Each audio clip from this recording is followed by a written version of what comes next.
नमस्कार, मैं हूं प्रशांत चुरहे। डॉन को पकड़ना मुश्किल जरूर था, लेकिन नामुमकिन कतई नहीं। धमकी देकर अपनी धमक दिखाने वाला डॉन रवि पुजारी आखिरकार गिरफ्तार हो गया है। रवि पुजारी को भारत से करीब 10,000 किलोमीटर दूर पश्चिम अफ्रीकी देश सेनेगल की राजधानी डकार से गिरफ्तार कर लिया गया है। धरा गया धमकी वाला डॉन, शिकंजे में आया रवि पुजारी। अफ्रीकी देश सेनेगल से हुआ गिरफ्तार। दाऊद से मिला लिया था हाथ।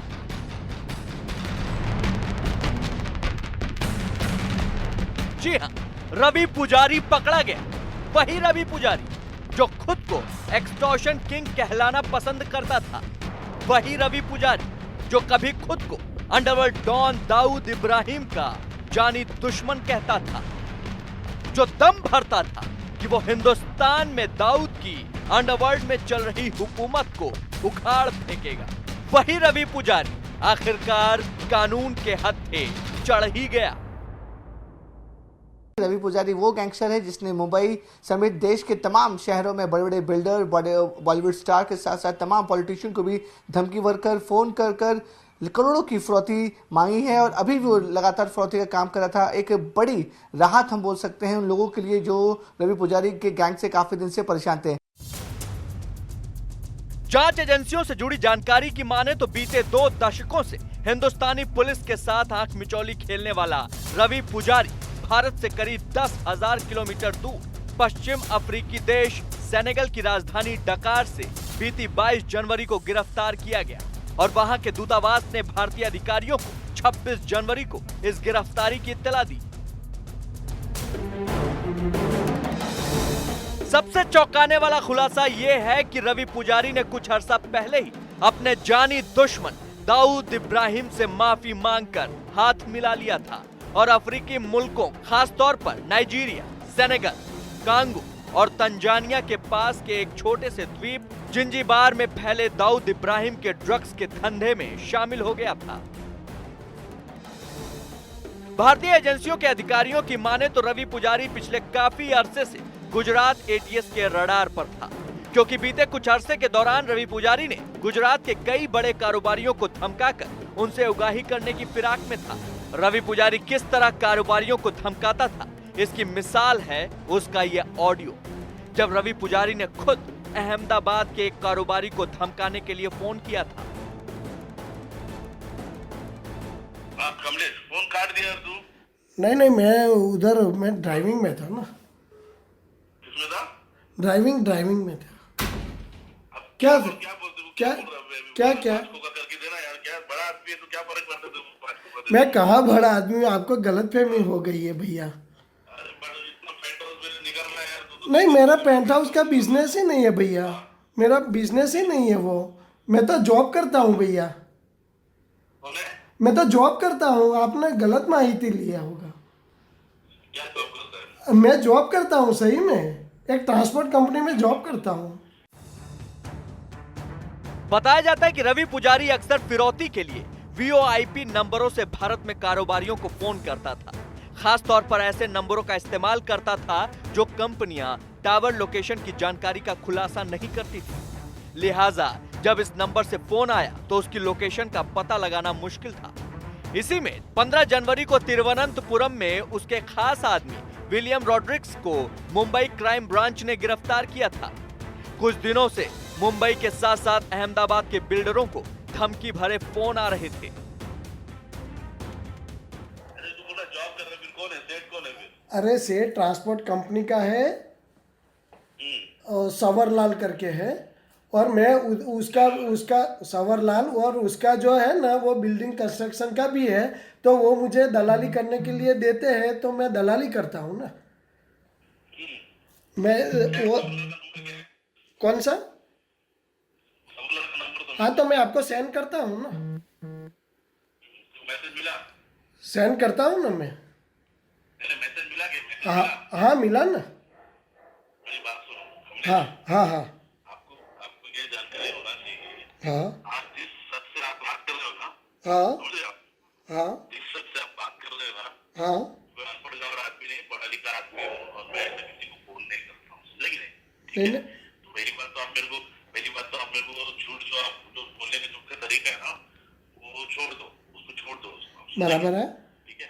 हाँ, मेरा जो बोला है ना पैसे के लिए, बस सवरवाल सेठ है या कौन सा सेठ है ना, उससे बात करो, मेरा नाम बोलो, अगर समझ है तो ठीक है, नहीं तो अभी मैं गोली मार के बात करूंगा। आप समझ रहे मेरी बात? बराबर है। हाँ, फिर गोली मार के बात करूंगा तो डबल लूंगा, नहीं तो 5 करोड़ बोला ना, 10 करोड़ देना पड़ेगा। समझ गए? बराबर है।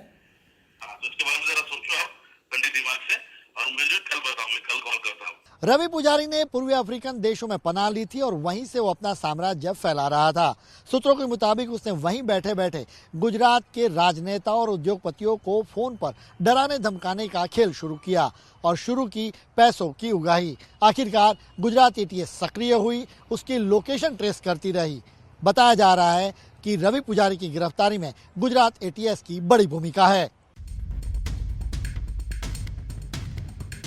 लिहाजा गुजरात एटीएस ने रॉड्रिक्स से मिली इत्तला के आधार पर जब अपना जाल बिछाया तो रवि पुजारी की लोकेशन पश्चिमी अफ्रीकी देश सेनेगल की राजधानी डकार में मिली और इसी इत्तला के आधार पर रवि पुजारी को वहां के कानून के हिसाब से नशे का कारोबार करने के इल्जाम में गिरफ्तार कर लिया गया। उसके पास श्रीलंका का पासपोर्ट था और जिस पर नाम लिखा था टोनी फर्नांडीज। लेकिन अब सवाल ये कि आखिर चूहे की मानिंद बिल में छिपा रहने वाला रवि पुजारी सेनेगल पुलिस की गिरफ्त में आया तो आया कैसे? रवि पुजारी को पकड़वाने में दरअसल भारतीय खुफिया एजेंसी रॉ का काफी अहम रोल रहा।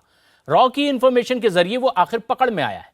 रवि पुजारी दरअसल अपनी बेटी से मिलने के लिए अमेरिका गया हुआ था और इसी बात की भनक रॉ को लग चुकी थी। बेटी से मिलना महंगा पड़ा डॉन को। अमेरिका में पढ़ती है डॉन की बेटी। अफ्रीकी देशों में रवि के हैं होटल। एक धमकी ने बिगाड़ा पुजारी का खेल। ये रवि पुजारी की उस वक्त की तस्वीरें हैं जब उसे अफ्रीकी देश सेनेगल की राजधानी डकार में इंटरपोल ने गिरफ्तार किया और वो भी भारतीय खुफिया एजेंसी रॉ की मिली इत्तला के बाद। हालांकि रवि पुजारी के खिलाफ पहले से ही इंटरपोल ने रेड कॉर्नर नोटिस जारी कर दिया था और उस रेड कॉर्नर नोटिस के बाद रवि पुजारी के लिए दुनिया भर में छिपने की जगह कम पड़ चुकी थी। खुफिया एजेंसी रॉ को पता चला था कि दुनिया भर की पुलिस को चकमा देने वाला रवि पुजारी पिछले कुछ अर्सा पहले ही अपनी बेटी ऐश्वर्या से मिलने अमेरिका गया था। रवि पुजारी की बेटी इन दिनों अमेरिका में पढ़ाई कर रही है। बदले हुए हुलिये के बावजूद चकमा देने में कामयाब नहीं हो सका। हालांकि वो अमेरिका में भारतीय एजेंसी के जाल से जरूर निकल भागा। 2016 में रवि पुजारी ने पूर्वी अफ्रीकी मुल्क जिंजीबार में ठिकाना बना लिया था और यहीं रहते हुए उसने अपने जानी दुश्मन दाऊद इब्राहिम से दोस्ती करके उसके कारोबार में साझेदारी कर ली थी। असल में रवि पुजारी अकेला पड़ चुका था और कभी भी वो अपने दुश्मनों का शिकार बन सकता था।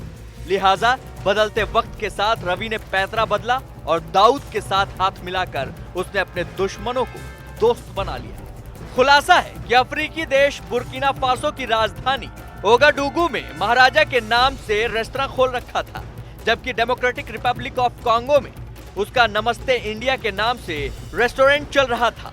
गुजरात एटीएस के सूत्रों ने यह भी खुलासा किया है कि रवि के पास श्रीलंका के अलावा नाइजीरियन पासपोर्ट भी था, लेकिन पिछले कुछ अरसे में उसे फिर से डॉन बनकर लोगों को धमकाने की सनक सवार हुई और अहमदाबाद के कारोबारियों को धमकाकर फिर से करोड़ों रुपए वसूलने का सपना देखने लगा। बस उसकी आंख का ये सपना गुजरात एटीएस को अखर गया और चूहों की तरह रहने वाले रवि पुजारी की भनक जांच एजेंसियों को लग गई।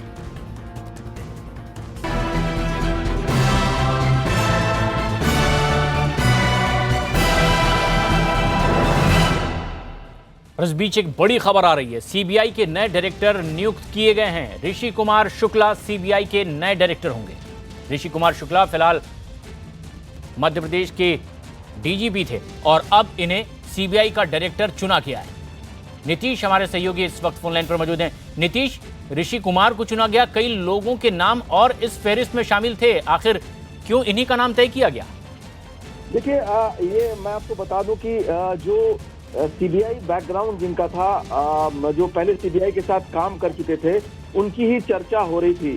क्योंकि गवर्नमेंट का जो एक्सपीरियंस पहले रहा है, चाहे वो रंजीत सिन्हा के केस में हो जिनका प्रायर एक्सपीरियंस नहीं था, या फिर आलोक वर्मा हो जो अभी इसके पहले सीबीआई डायरेक्टर थे, उनके साथ जो है गवर्नमेंट का एक्सपीरियंस कुछ अच्छा नहीं रहा था। तो इस बार चर्चा हो रही थी कि वो शख्स इस बार सीबीआई डायरेक्टर बनेगा जिसका कि सीबीआई का बैकग्राउंड है, और वो सीबीआई का बैकग्राउंड है ताकि वो सीबीआई के कामकाज को अच्छी तरीके से समझे। लेकिन जो ऋषि कुमार शुक्ला को बनाया गया है, ये 1993 बैच के वरिष्ठ IPS अधिकारी हैं, फिलहाल मध्य प्रदेश के DGP थे, और इन्होंने कभी सीबीआई के साथ काम नहीं किया है। नीतीश, लेकिन PM, CJI और विपक्ष के नेता मल्लिकार्जुन खड़गे, इन तीनों लोगों की कमेटी ने इस नाम को तय करना था। क्या सर्वसम्मति से तीनों ने इस नाम पर अपने को स्वीकार किया था? देखिए, जो जानकारी सोर्सेज के हवाले से आ रही है, कल जो है इस नाम पर सहमति नहीं बन पाई थी। जो मल्लिकार्जुन खड़गे थे, उनकी तरफ से जो है कुछ नए नाम दिए जा रहे थे, जिस पर जो है सहमति नहीं बन पाई थी PM की तरफ से या फिर जो CJI की तरफ से। लेकिन आज जो वरिष्ठ IPS अफसरों की लिस्ट थी जिनका कि CBI बैकग्राउंड नहीं था, उसके बाद आपसी चर्चा हुई, उसके बाद फिर इस नाम को जो है फाइनलाइज किया गया। तो ऐसा लगता है कि आज ये सहमति बनी है, कल शाम तक इस बारे में कोई सहमति नहीं थी।